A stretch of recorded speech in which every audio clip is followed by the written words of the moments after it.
Hai teman-teman, kami di sini akan menjelaskan tentang nematoda jaringan. Perkenalkan, kami dari kelompok 1B dengan anggota Diana Maria Hosiana, Angelika Fatuljana, Febi Asih Krismianti, Guspri Anugah, Nur Febrianti, Reski Putri Wulandani, dan Sri Mura Mulaini. Pengertian: nematoda adalah cacing yang bentuknya panjang, silindrik, tidak bersegmen, dan tumbuhnya bilateral, simetrik. Panjang cacing ini mulai dari 2 mm sampai 1 meter. Jenis-jenis nematoda jaringan: yang pertama, Wuchereria bancrofti, yang kedua, Bruguiera malai dan Bruguiera timori, yang ketiga, Loa-loa, yang keempat, Onchocerta volvulus. Subpembahasan pada masing-masing jenis nematoda meliputi definisi, nama penyakit, vektor dan hospes, siklus hidup, gejala klinis, pengobatan, dan pencegahan. Wuchereria bancrofti. Definisi: Wuchereria bancrofti merupakan parasit penyebab limpasit filariasis atau LV dari kelompok Naegelen Tropical Disease atau NTD. Infeksi LV dapat menyebabkan cacat permanen dari anggota badan dan payudara yang bengkak atau limpadema, kerusakan pada red kelamin atau hidrokel atau anggota badan yang bengkak dengan kulit yang menebal dan mengeras atau kaki gajah. Nama penyakit: penyakit yang dapat disebabkan oleh Wuchereria bancrofti ini adalah filariasis atau kita sebut dengan kaki gajah. Vektor dan hospes. Vektor: nyamuk Anopheles dan Culex merupakan vektor yang menggigit pada malam hari untuk tipe Wuchereria bancrofti periodik nokturnal. Sedangkan jalur yang subperiodik ditularkan oleh nyamuk Aedes yang menggigit pada siang hari. Hospes. Hospes pada penyakit filariasis adalah manusia. Siklus hidup. Adapun siklus hidup dari Wuchereria bancrofti dapat dilihat pada gambar. Ketika menghisap darah, nyamuk yang terinfeksi mengeluarkan larva pada kulit inang manusia melalui gigitan. Larva berkembang menjadi cacing filaria dewasa pada kelenjar getah bening atau limfa. Cacing dewasa menghasilkan mikrofilaria yang memiliki lapisan pelindung dan bergerak aktif dalam peredaran darah. Mikrofilaria dalam darah tersebut ikut tertelan oleh nyamuk yang menggigit manusia yang terinfeksi. Mikrofilaria melepaskan lapisan pelindung dan hidup pada perut nyamuk. Mikrofilaria kemudian berkembang menjadi larva tahap 1 atau tahap pertama. Berkembang lagi menjadi larva tahap 3. Larva tahap 3 pindah ke kepala dan belalai nyamuk untuk siap menginfeksi manusia ketika nyamuk menggigit manusia. Gejala klinis. Gejala klinis filariasis terdiri dari gejala akut dan kronis. Gejala akut berupa limfadenitis, limfangitis, adenolimfangitis yang disertai demam, sakit kepala, rasa lemah, serta dapat pula abses. Gejala kronik berupa limfadema, limfiskrotum, kiluri, dan hidrokel. Pengobatan. Perawatan umum meliputi istirahat yang cukup, antibiotik bila terjadi infeksi sekunder dan abses, serta pengikatan di daerah pembendungan untuk mengurangi edema. Pengobatan spesifik penyakit filariasis dengan pemberian dietil karbomazin atau DAC 6 mg per kilogram berat badan per hari selama 12 hari. Pencegahan. Pencegahan filariasis dapat dilakukan dengan meningkatkan pengetahuan masyarakat tentang filariasis melalui kegiatan penyuluhan yang sederhana dan dapat diaplikasikan dalam kehidupan sehari-hari, seperti menghindari kontak dengan vektor penyakit filariasis yaitu nyamuk, diantaranya menggunakan kelambu, menutup ventilasi rumah dengan kawat kasah, dan menggunakan anti nyamuk.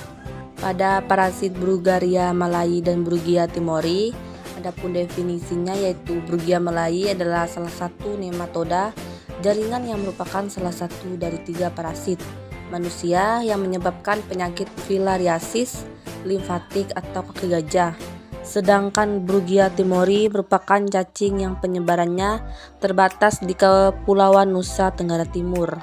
Untuk nama penyakitnya yaitu penyakit yang disebabkan oleh Bruguiera malai disebut filariasis malai dan yang disebabkan oleh Bruguiera timori disebut filariasis timori.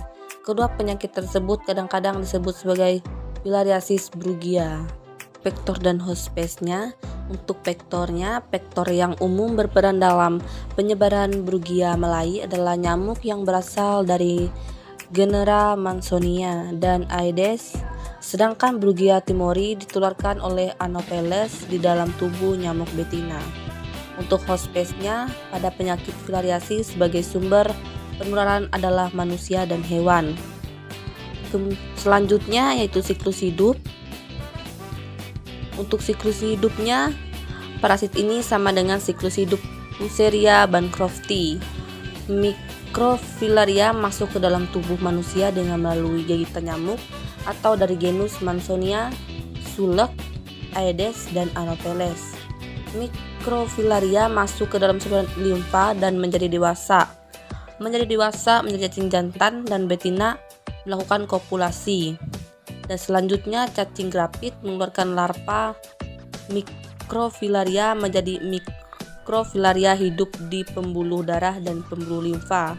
Kemudian pembuluh limfa menjadi microfilaria masuk ke dalam tubuh nyamuk saat nyamuk menghisap darah manusia, kemudian menjadi microfilaria berkembang menjadi larva stadium 1, larva stadium 2, larva stadium 3 dan siap ditularkan. Gejala klinisnya, filariasis terdiri dari gejala klinis akut dan kronis. Gejala klinis akut berupa limfadenitis, limfangitis, adenolimfangitis yang disertai demam, sakit kepala, rasa lemah, dan dapat pula terjadi abses.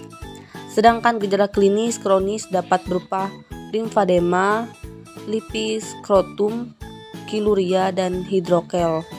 Untuk pengobatannya, pemberian obat pencegah filariasis atau kaki gajah terdiri dari DEC atau diethylcarbamazine carbamazine citrat dan albendazole. Kemudian untuk pencegahannya terdapat 5. Definisi.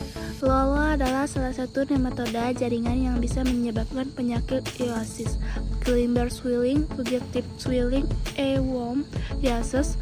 Diasis adalah penyakit kronis yang ditandai dengan proses inflamasi dan pembengkakan subkutan yang cepat terbentuk dan bersifat sementara, yang disebut dengan Guillain-Barré swelling. Nama penyakit Loa filariasis juga dikenal sebagai liosis, Guillain-Barré swelling, fugitive swelling, tropical swelling, dan Africa worm, penyakit mata yang disebabkan oleh cacing nematoda loa-loa. Vektor dan host space. Vektor dari parasit adalah Cercospora betina yang menghisap darah pada siang hari. Setelah 10 hari dalam tubuh lalat ini, larva akan menjadi infektif. Vektornya adalah Cercospora silica dan Cercospora dimidiata. Apabila lalat mengirim manusia, maka akan terinfeksi dan mikrofilaria akan tumbuh menjadi cacing jantan dan betina. Dalam waktu 3-4 tahun setelah kopulasi, loa betina akan mengeluarkan mikrofilaria. Siklus hidup. Gejala klinis. Gangguan di konjuktiva mata dan pangkal hidung dengan menimbulkan iritasi pada mata. Mata sendat, sakit, pelupuk mata menjadi bengkak sehingga mengganggu penglihatan. Pengobatan.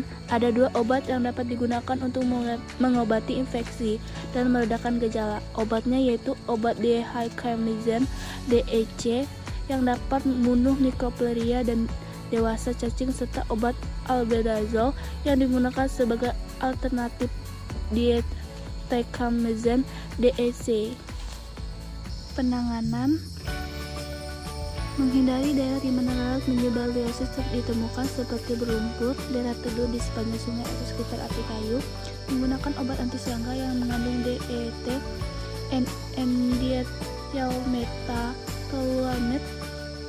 Memakai baju lengan panjang dan celana panjang selama siang hari. Jika sedang berada di daerah dengan liosis untuk jangka waktu yang panjang, konsumsi obat dihydroargentine DEC 300 mg seminggu sekali bisa untuk mengurangi risiko infeksi. Onchocerca porpulus. Definisi Onchocerca porpulus adalah salah satu nematoda jaringan yang dapat menimbulkan penyakit onchocerciasis. Parasit ini disebut juga dengan Filaria porpulus. Hospes definitif dari parasit ini adalah manusia, sedangkan hospes perantaranya adalah lalat Simulium damnosum atau disebut dengan black fly.